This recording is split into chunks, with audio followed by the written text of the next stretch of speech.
First, the door must be open to the inside.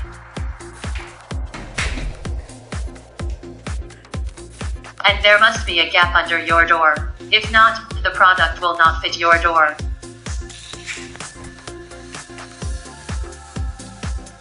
Place the door jammer under the door handle. According to our tests, the best used door gap size is 0.191.18.